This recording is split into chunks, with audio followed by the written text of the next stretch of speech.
الرحمن الرحيم إنا أنزلناه في ليلة القدر وما أدراك ما ليلة القدر ليلة القدر خير من ألف شهر تنزل الملائكة والروح فيها بإذن ربي من كل أمر سلام هي حتى مطلع الفجر بسم الله الرحمن الرحيم قل هو الله أحد الله الصمد لم يلد ولم يولد ولم يكن له كفوا أحد بسم الله الرحمن الرحيم قل هو الله أحد الله الصمد لم يلد ولم يولد ولم يكن له كفوا أحد بسم الله الرحمن الرحيم قل هو الله أحد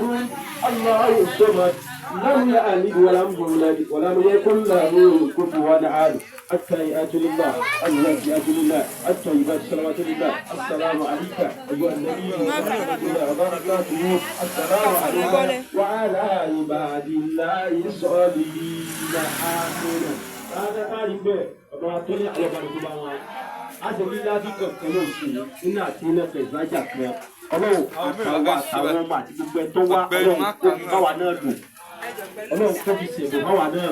bisimilahi rahman rahim lilabi quraish ilabihim rilata shita'i wa sayf falyabudu rabba hadha albayt alladhi at'amahum min ju'i wa amanahum min khawf bisimilahi rahman rahim inna a'tainaka al-kawthara فصل لربك ونعر إن شانئك هو الأبتر بسم الله الرحمن الرحيم إذا جاء نصر الله والفتح ورأيت الناس يدخلون في دين الله أفواجا فسبح بحمد ربك واستغفره إنه كان توابا ọlọ́run jẹ́ oúnjẹ fáwa náà ọlọ́run jẹ́ oúnjẹ fáwa náà lẹ́yìn tí bàbá yìí mọ́jà wa náà láàmú mọ́ fara ni wá ilẹ̀kùn àná ọlọ́run jẹ́ ó sì fún wa.